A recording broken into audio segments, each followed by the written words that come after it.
Monumen Giant Daru merupakan patung karya berupa Wayan Winten dengan tinggi 25 meter untuk menggambarkan aktivitas masyarakat tersebut. Namun, sejumlah ormas Islam protes pendirian Monumen Giant Daru tersebut sebab monumen patung manusia sempurna itu dianggap melanggar nilai Islam dan kultur wilayah setempat. Dan akhirnya ormas Islam mendesak agar 9 patung itu segera dibongkar dan diganti. Dan pada akhirnya Monumen Giant Daru itu telah diganti.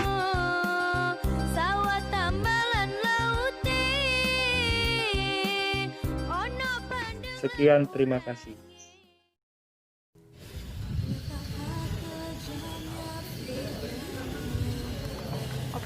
Monumen Pancasila Sakti merupakan bangunan untuk mengingat sejarah perjuangan para pahlawan revolusi.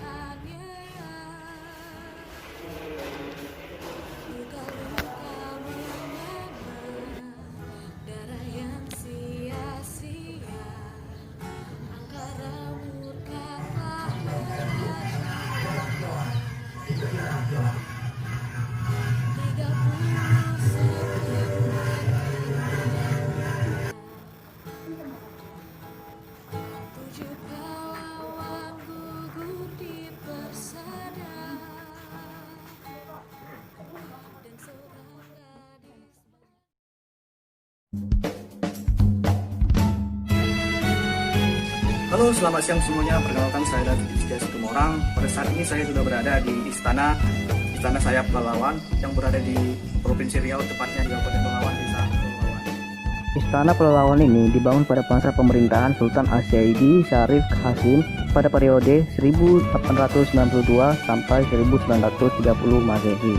Bangunan istana ini memiliki luas 4.327 meter persegi yang diapit oleh dua bangunan, sayap kanan kiri yang masing-masing mempunyai luas 103,5 meter persegi. Berikut adalah tokoh-tokoh sejarah pada masa kerajaan Pelalawan dan benda-benda peninggalan sejarah pada masa kejayaan Kerajaan Pelalawan yang ada di Istana Sayap Pelalawan. Baik, sekian dari observasi yang bisa saya sampaikan tentang Istana Sayap Pelalawan. Maafkan bila ada kesalahan kata, saya ucapkan terima kasih.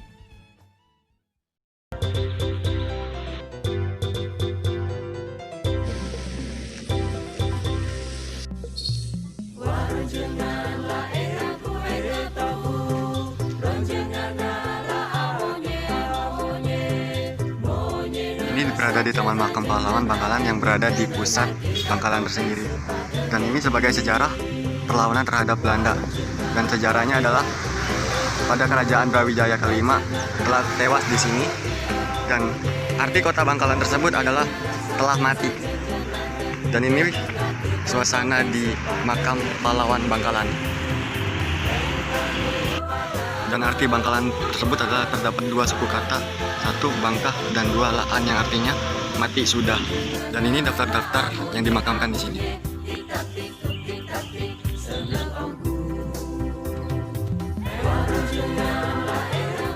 Itu yang bisa saya ikat.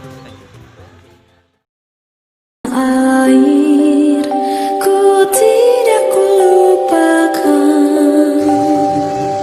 kan terkenang selama hidupku.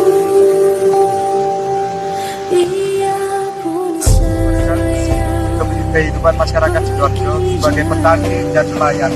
Ada 9 patung manusia nelayan dan petani dengan bentuk manusia sempurna.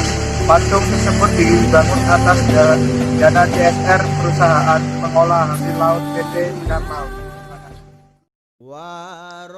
Benteng ini merupakan gudang persenjataan VOC, di mana VOC membangun sebuah kekuatan militer di Madura yang bertujuan untuk menumpas berbagai pemberontakan di Cirebon, Bone, Jambi, Bali, dan Jawa. Dari kumpulan surat-surat Bupati Bangkalan, diketahui bahwa setelah menguasai Madura Barat sekitar tahun 1747, VOC membangun sebuah benteng yang memiliki luas gedung sebesar 980 meter dan luas lahannya sekitar 7.249 meter. yang digunakan untuk mengawasi keluarga Kesultanan Bangkalan.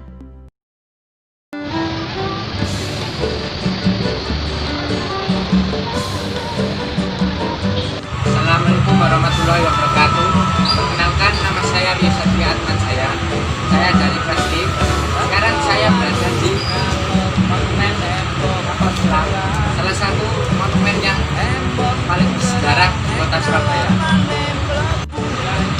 Monumen ini merupakan kapal selam KRI Pasopati 410, salah satu armada angkatan laut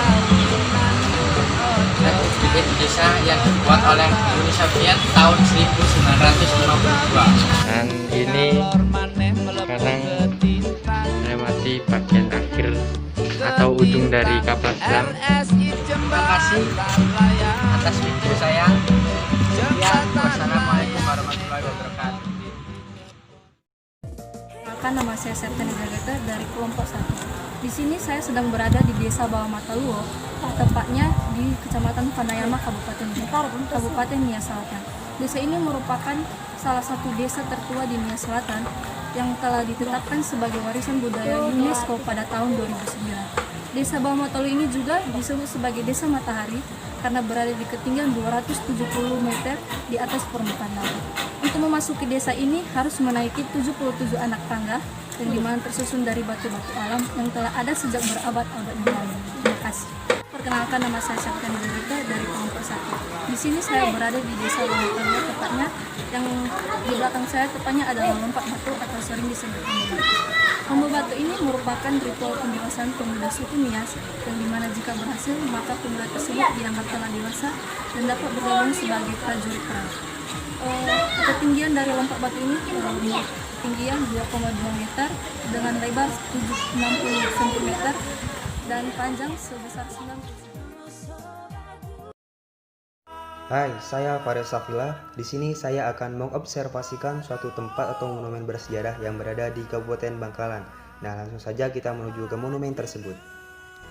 Mercusuar Sembilangan Bangkalan. Mercusuar Sembilangan Bangkalan merupakan bangunan peninggalan masa kolonial Belanda yang dibangun pada tahun 1879. Pada saat itu, kerajaan Belanda berada di bawah pemerintahan Z.M. Willem III. Dan tujuan dibangunnya mercusuar ini dulunya untuk membangun navigasi kapal laut serta mengontrol aktivitas jalur Selat Madura. Namun meski mercusuar Sembilangan telah berusia kurang lebih 140 tahun, bangunan setinggi 78 meter dan memiliki jangkauan sejauh 50 meter ini tetap berdiri kokoh. Karena seluruh bahan material yang digunakan adalah besi baja. Saya kira demikian sejarah mercusuar Sembilangan Bangkalan.